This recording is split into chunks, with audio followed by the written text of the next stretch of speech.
Hello, welcome back. So I guess the main point of this, I just want to ask a couple questions about cameras and kind of get your opinions.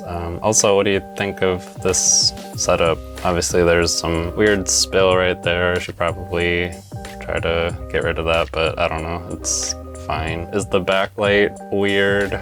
Like, is it way too bright that it's weird? Like, I'm covering it up as your focus, which I think is fine. I feel like I have a lot of leading lines in this frame, so I think that's good, but I don't know, what are your thoughts? Anyway, not that I'm like planning on getting a new camera anytime soon. Like, I don't know, I have an A7S II. I've had it for basically since it came out. I've had it for maybe like 4 years. I think it's like a 5-year-old camera. I've had this for roughly four years now. I still really like it. But yeah, the A7S III just came out. People were making jokes that it was never gonna come out. People were speculating that they would end the S series and just have like an A7 V come out next or something. But the A7S III just came out, and it looks, on paper, it looks really good. And people are testing it now and making videos. Gerald Lundon made a fantastic video. Gene Nagata, I think is his last name. Potato Jet made a nice video.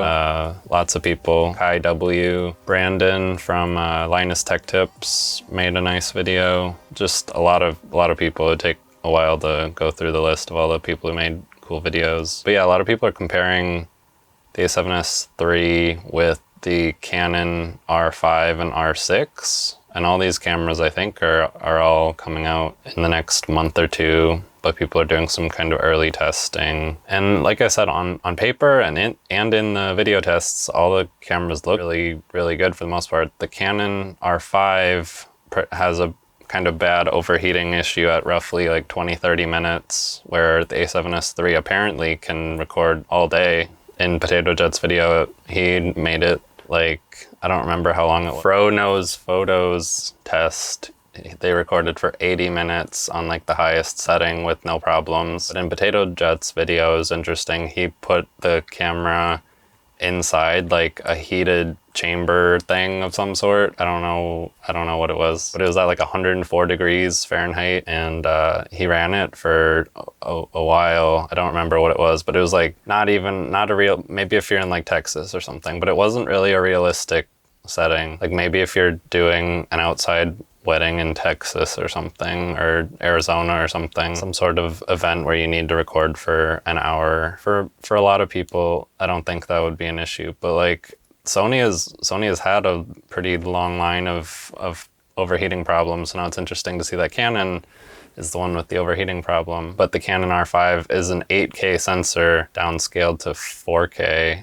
I think is the highest it can do. So I'm sure that plays a part. If you would have asked me a month ago, the top of my list probably would have been a Blackmagic 4K or 6K. I'm not sure which one I prefer, but probably one of those would have been at the top of my list. And honestly, it might still be, just based on the price alone. I think right now the 6K is like $2,000 just for the body. And then I think the 4K is $1,300 still. I think that's what it retailed for when it first came out.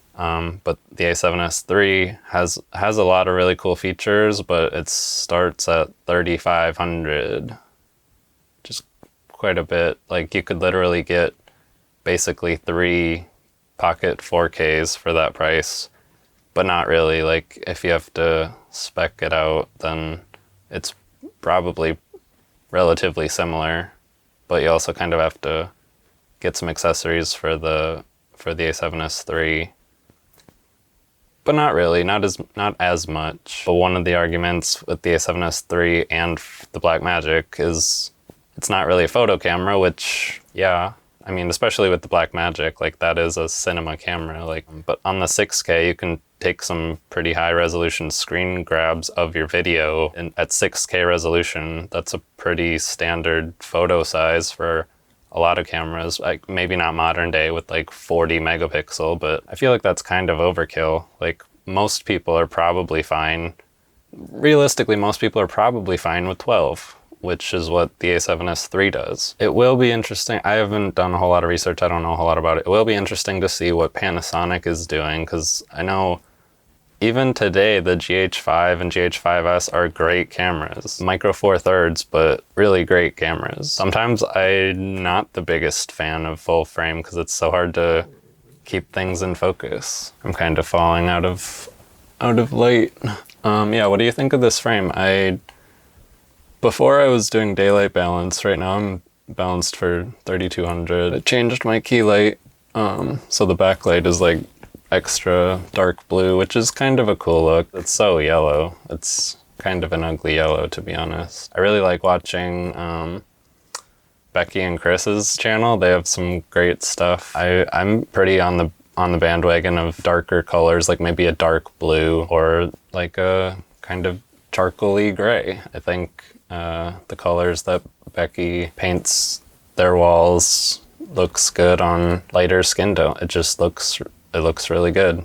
My posture is not very good. I don't know how to sit.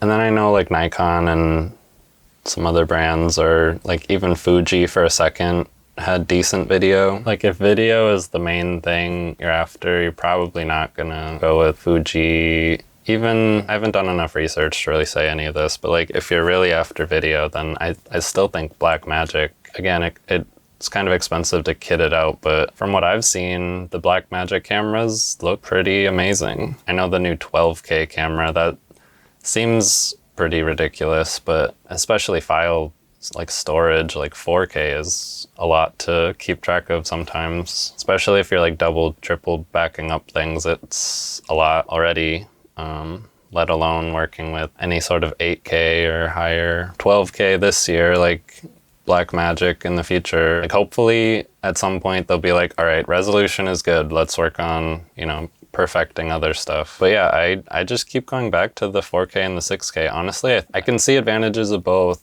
I honestly don't know which one I prefer. Which one do you prefer? Even if you don't own it, which one are you thinking you would get if you were going to get one? Having said that, the A7S III, like maybe in the future if I can get one, I would definitely want it. Like it looks like an amazing camera. I just don't know if it's that much better than a Blackmagic camera. Like maybe if Blackmagic comes out with like even like a 5K or something that's maybe a little more ergonomic, maybe just slightly improved from the 4K. I don't know. I don't really know what I would want different. Like maybe, I mean, that's a tough question because everything's a little bit of a give and take. I don't know if I prefer, like, yeah, the 6K with the Canon EF mount is nice, but if you get an adapter, you can get slightly wider field of view, slightly shallower depth of field, but the adapter is pretty expensive too. So maybe just having the Canon EF mount definitely simplifies things. Maybe if they could make it a little smaller,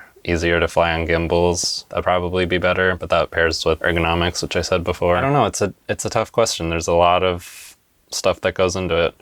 And with Resolve, I enjoy Resolve. The main thing that keeps me from using it is just motion graphics. That's really the only thing keeping me in the Adobe ecosystem, whatever phrase you want to use. It's just, I like the motion graphics way better, which is maybe just I haven't played around enough with the Resolve's motion graphics. Are just so weird to me. Like, I don't really like the node. I'm fine with coloring with nodes, but I don't enjoy working with that with motion graphics. But I'm sure, like, on the higher end, I probably, if I wanted to go further into this, like, I'm sure I would want to learn that. But just for quick stuff, like, it's kind of a pain. But again, I probably just need to learn it. My face looks really dark. I need to, like, be as close to this light as I can. Like, even there, it's not quite bright enough. Yeah, I mean, I'm sure I need to play around with this a little more.